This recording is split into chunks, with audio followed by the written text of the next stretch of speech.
Hi everyone. In this video we're going to be working on the 2011 AP free response question. Now this is another question that deals with a particle moving along the x-axis. So what we're going to do is, in this problem, since it's number 1, we're going to be needing our graphing calculator. So make sure you grab one of these, and we're going to be going over every single step and how to use it when we come about a question that requires a calculator. So let's go ahead and start. It says, from time between 0 to 6, a particle is moving along the x-axis. The particle's motion or position, x of t, is not explicitly given. The velocity of the particle is given by v of t equals to 2 sine e to t to the 4 plus 1. The acceleration of the particle is given by this equation. And it tells you that x of 0 is equal to. That right there is very important. I'm going to underline that or highlight it, because that is your initial coordinate. That's your initial position, meaning that your equation is starting at 0, 2, and you want to write that down because we're going to need this anytime they ask you for a question dealing with position. Okay, so what we're going to do is we're going to go ahead and start the question. It says, is the speed of the particle increasing or decreasing at time t equals 5.5? Now, once again, if you've seen one of the other videos based off particle motion, you probably know how to determine if speed is increasing or decreasing. If you haven't, this is your first time watching, well, remember, in order for you to determine if speed is increasing, v of t and a of t have to have the same signs. And if this happens, this is considered increasing. But in the second that you have v of t and a of t to have different signs, then this means that your function is decreasing. And in the case that they were to ask you if it's neither, well, neither occurs when you plug in the number for v of t or a of t and you get 0, because that's technically a critical number. Okay, so same sign, increasing, different signs, decreasing. And they're always going to give you a value. So in this one it says, is the speed of the particle increasing or decreasing at time t equals 5.5? So what we need to do is we need to first plug in v of 5.5 and then plug in a of 5.5, and we see what we get. So this is a graphing calculator. So since we're allowed to use it, we're just going to go ahead and plug it in. So the first step is plug in 5.5 into v of t. So we'll see 2 sine, plug in 5.5 divided by 4 plus 1, and you're going to get negative 4.5337. Now we have to remember, on the test you need around 3 decimal places. That's what AP exam wants you to do. So if you're around 3 decimal places, you're going to get that v of 5.5 is equal to negative 4.453. And I normally put one more just because, why not? And then we'll do the same thing for a of 5.5. So a of 5.5, I'm going to plug it in. 1 divided by 2, 5.5 divided by 4, cosine 5.5 divided by 4. Hopefully I plugged everything in correct, or plugged it in correctly, and I get negative 1.35851. So this is going to equal to negative 1.35, and then you can say 9, or you can keep it as 85. Now the fact that I have the same sign, that means that my function is increasing. And when it says give a reason for your answer, just say the speed is increasing because v of t and a of t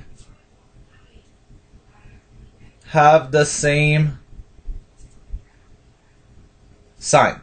And if you're able to say that, then you're going to get full points, which is 2 points for this question, okay? So in order to determine if speed is increasing, v of t and a of t have to have the same sign. In order to determine if it's decreasing, they have to have different signs. Alright, so that was part A. Then we're going to move on to part B. Well, part B says find the average velocity. Keyword average velocity. So we want to figure out how much velocity we have. Now you have to remember, average velocity, that is, anytime you hear that, 1 over b minus a, so this is for b, 1 over b minus a over the integral from a to b of the equation that you're working working for. In this case, they want you to find velocity.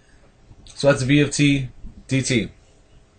So if you were to plug everything in, that's going to be, well, what is your a and b? Well, they did tell you in the beginning that it's from the time period 0 to 6. So when you plug it in, you're going to get 1 over 6, 0 to 6 of your v of t equation dt.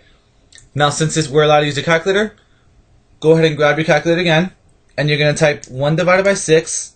Now, to get the integral, you're going to press math, scroll all the way down to number 9, and you could have just pressed 9 as well. Press integral, it's going to set that up. And then your next thing is just plug everything in. 0 is your lower bound, 6 is your upper bound, and then you're going to plug in v of t, which is the equation of 2 sine. And you see how it says t here? Don't try searching for a t. It doesn't matter. Your calculator doesn't know the difference between if it's an x or a t. Just plug in x. Divided by 4. Close it. Plus 1. Hopefully you plugged everything correctly. The x at the end, because you had an x there, they have to match up. Press enter. And you're going to get an answer of 1.949. Remember, 3 decimal places or 4. So this is going to be equal to 1.949. And this is going to be your average velocity. Okay? And that was part B. So then we're going to move on to part C. Well, part C says, find the total distance traveled by the particle. Okay, that's a key word, total distance. You have to know what total distance is. If you do not know, you have no idea how to do this problem.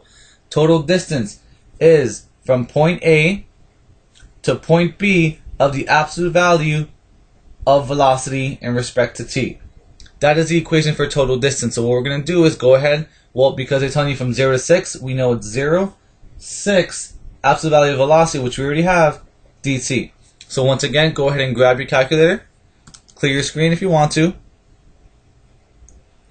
and then you're going to type in math, number 9, integral, 0 to 6. Now, absolute value, you have to remember this. You have to press math, then scroll over to the right where it says number. The first one says ABS for absolute value. Press enter, and then just type in the equation for sine or for velocity, which is 2 sine second EX divided by 4.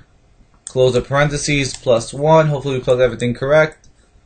Press X, press enter. And you're going to get a value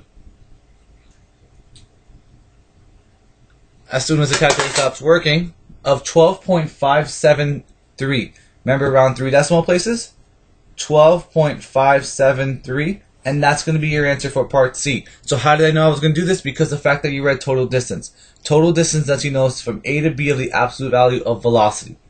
Okay? Alright, and then we're going to move on to our last problem. Now, in our last problem, it says, between time 0 to 6, the particle changes direction exactly once. Find the position of the particle at that time. So, keywords. We need to find position. Well, what else are we going to have to use? This point. Because remember, anytime you have to find final position, you have to figure out where you started from. But it wants us to use at that time. Well, what time? When it changes exactly 1 from 0 to 6. So we need to figure out where it changes. Well, to figure out where it changes, you have to use velocity.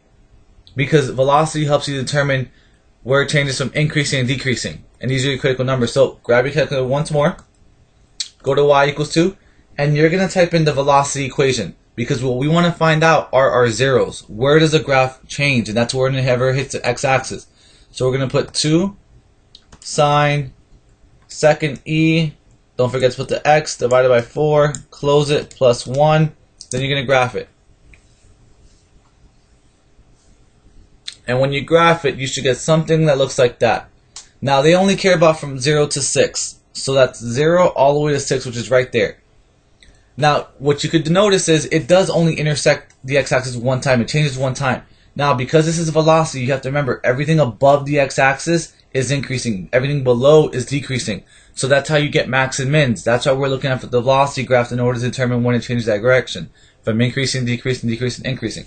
So since I want to find that point, this is what you're going to press. Second in calc, then the second number says 0. And what we're going to do is we're going to press 2. And that's because it's going to calculate the 0. So when it says left bound, you're going to scroll all the way over. You're going to move this cursor left of that 0 so it's above it. You're going to press enter.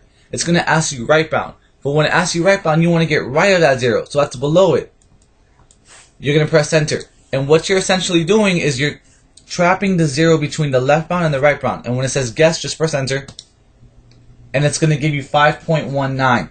That lets you know that it changes direction at x, or we'll put t, equals to 5.1955. And that's the first part. Now the next part is, well, we have to find the position at that time. Well, remember, position, we don't have the position equation. Well, think about it. If you have velocity, how do you find position? You find position by doing one antiderivative.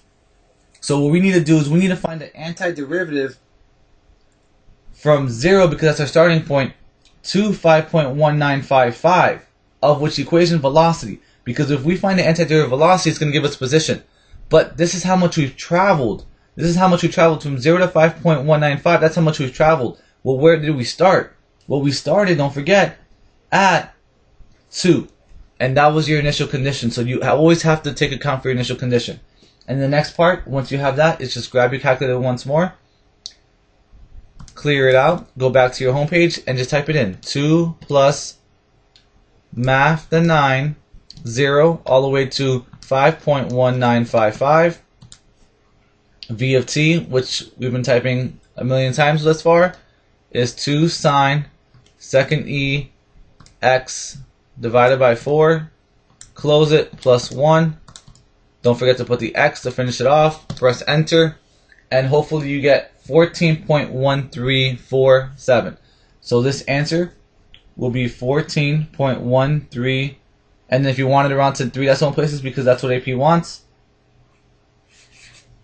that's your final answer. Okay? So hopefully we understand that when we see questions, look for keywords. But more importantly, when you're looking for final position, take account for your initial condition. You need to add that in the beginning. Alright? Alright, thank you guys for watching. Let me know how it went.